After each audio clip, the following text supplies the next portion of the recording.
ito mga ka-chillax, oh. It's our turn na i-test ride itong ating Starlight. Ayan, tayo pa tupik-tupik pa, let's go. So ito nga pala ang susi mga ka-chillax ng, ng ating Starlight, rolling Starlight. Lock, unlock, tapos para sa rear trunk. So ito mga ka-chillax, oh, dito na tayo sa sa Starlight. Wow, parang sports car to. The usual, the dial type lang to. Ayan, neutral, drive, reverse. So D lang, no? So the usual, nakita naman natin, no? Pag ito, meron siyang naka 360. So naka ano ba to? Parking. Ito ba? Electronic handbrake. So kailangan ko ba bang pindutin to? Automatic na? Yes, kailangan pa siyang pindutin. Kailangan pa pindutin, no? Kasi minsan may iba, di ba? Yung parang kahit na nakapindot, mag-gas ka lang, po. bibitaw na lang siya. Bibitaw na. So yun. Ito na ba? Handbrake. Ayun. So, andar na siya. Ayun, grabe suspension eh. Oh, ang lambot. Grabe. Yung masabi ko, masarap eh. Kasi masarap naman talaga eh. Masarap i-drive, yun. Parang food lang, no? In 150 meters. So, pansin ko meron siyang pag no? Yung pagbagal, naka-regen na ba to? Yes. Ayun. Kasi pansin ko, pag walang regen, dire-diretso eh. Pero pag nararamdam ko ito, parang gumaganon. So, automatic meron siyang regenerative braking. Yes, the next ride onto Camino Verde Road. So, the usual, pagkakakanan ka, syempre mawawala yung yung ways. Papakita yung mga At ano tayo dito? Diretso lang po. Diretso lang. Ayan. So malambot, pati yung yung meters at the roundabout, continue straight to stay on Camino Verde Road. So magandang suspension, malambot ang steering wheel. Pero kahit na malambot yung yung kanyang steering wheel, sumasabay naman. Hindi naman yung tipong porkit malambot, di ba? Nawawala sa align. Ito wala, maganda yung pagka-calibrate talaga. So nanibago ako dito sa stansya, hindi ako nakadaan dito. So pagtapa ko naman nung accelerator niya, pedal, ramdam mo yung power, wala siyang delay. Responsive agad. Very responsive. Alam natin na pagka electric, syempre isang pindot lang talaga ng ay talaga, wala kasing burning eh. Pero dito, yung sabi ko about sa EV, nandoon yung parang maramdam mo may power. May power. Kasi ng gasolina parang parang 3.0, ganun, 2.4 yung dating eh. Parang alam mong bobolusok eh. Straight lang tayo. Straight lang ako. Ayun. Yan. So kahit na ito yung medyo malaking sasakyan, medyo may kahabaan din. Sa right tayo, sa left? Sa right na po. Sa right. Dahil nga sa 360 degrees camera, yun yung yun ang kinaganda nitong sasakyan na ito, hindi ka mahihirapan. Kasi may guide ka eh. Siyempre ingat din. Siyempre gamitin mo pa rin yung mga side mirror mo, yung mga pinag-aralan mo sa driving school, o sa nagturo sa'yo, di ba? Pagdating sa mga humps na ganito, wala. Ang sarap, parang kang dinuduyan, walang tagtag feeling. Lalo pagka bumabagsak yung gulong sa mga mga humps. Wala, parang wala lang.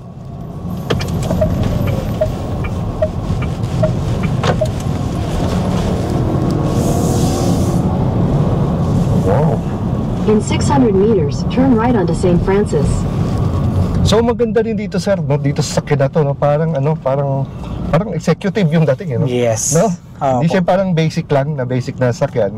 Parang doon yung feeling na parang executive yung executive car yung dating. Hindi nang isa ko napansin once na umupo ka dito. Hindi siya ganun ka-flashy katulad ng mga compared sa iba, pero okay na, ganda din. Nandun pa rin yung executive feeling, parang social feeling na, ang ganda ng sasakyan ko. Mapapalingon. Mapapalingon ka, ang ganda ng labas. Diba, ang ganda ng labas eh, pormadong na eh. Sa loob, ganun din. Dala nga ng mga, hindi siya tinipid, may mga leather, upholstery na nakapaligid dito. Ika nga may tawag ito, parang may stage presence. Yes. Ang galing! Ang galing! Sa syempre, aircon, lamig. Uno pa lang to. Napakabilis, oh. Oh, grabe. Hindi ko lang mahataw to. Right side tayo. Right side tayo. Hindi lang mahataw ni Sir at Oo, dahil na traffic eh. Pero ako na nagsasabi sa inyo mga ka-chillax, matulin to sa sakyan na to. Ramdam mo agad yung ano, yung kilowatts. Well, ilang kilowatts sir? 100 po. 100, 100, di ba? Pansin nyo, mga iba, mga basic na binablog ko, di ba? May mga 3, may 5. Grabe na yung ano, tulak nun ha. Tulak at hila nun. Ito pa kaya 100. So layo. Yun nga, ang dali ma-achieve yung 0 to 100 eh. Ito pa kaya, 100 kilowatts. Napakatuli nun. Oo, sarap. Kaya ako sa inyo mga ka-chillax, try nyo.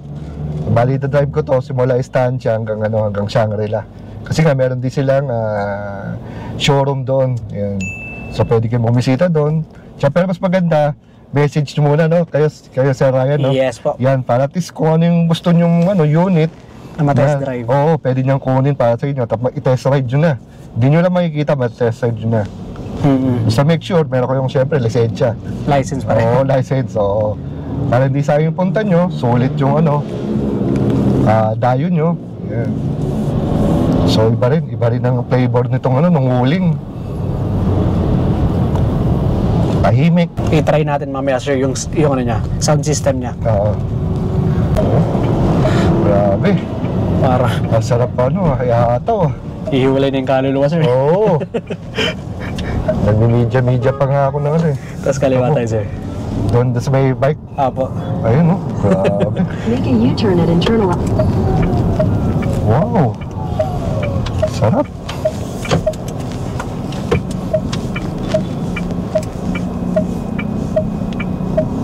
So nakita nyo naman, di ba? Hindi ako karerista pero para lang mapakita ako sa inyo na very aggressive to sa sakyan na to. Ayan. Pero syempre, kailangan ng tayo. Dahan-dahan pa rin. Ito na, chillax chill lang. Di ba? Dito pala tayo. Dito na tayo. Bilis 100 meters at the roundabout. Take the second I-enjoy exit pa lang to ako eh. Internal Avenue. Yan, next stop natin sir, yung yung Cargo tsaka passenger. Ano nga bang pangalan nun? Sir? Sunlight Van. Ito. Park na ito. Okay, then, sir. Yun. So ito mga ka-chillax, recap muna tayo dahil medyo clean nung nung test ride eh. So price at 1,483,000, negotiable. Hanapin nyo lang si Sir Ryan, no? Pagka type nyo mag-book ng test ride at mag-inquire. So pagdating naman na mga ka-chillax sa performance nito, kahit na hindi naman natin to nahataw ng gusto, yung 100 kilowatts na yan, talagang ramdam ko.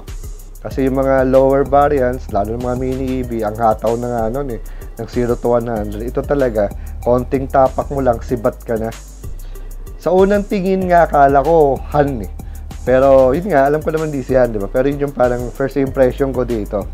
Tapos yung pagpasok mo sa loob, ang luwag, di ba? Ang luwag, yung lalo na yung legroom sa likod. And yung mismong body niya mismo, napakahaba, malapad, and ang angas.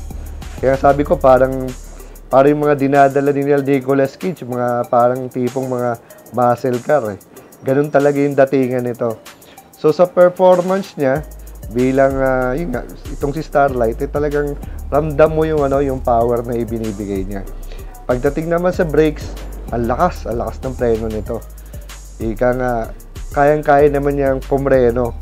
Kung ano man yung speed na ibibinigay mo, sobrang tuloy na kayang-kaya niyang pumreno. Then pagdating nga naman sa handling niya, napakalambot ng manibela.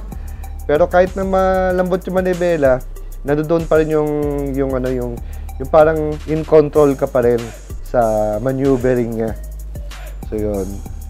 Then yun nga, dahil ito ay gawa ng Wuling, alam niyo naman, sumikat si Wuling nung panahon ng di ba, nung Macaroon, ng Bingo, talagang kilalang-kilala na sila na trusted brand na ang Wuling dito sa Pilipinas.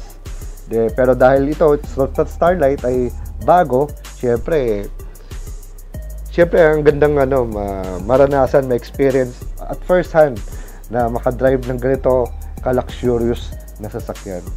Kaya kung ako sa inyo, kung nagustuhan nyo itong ating munting vlog, ay bumisita na kayo sa mga pinin ko na locations dyan kung saan pwede nyo makita, makapag-book ng test ride sa mga EV ng Wuling. So yun. So sana nagustuhan nyo ating munting vlog. So till here, this is Well Esquila. Ride safe and God bless.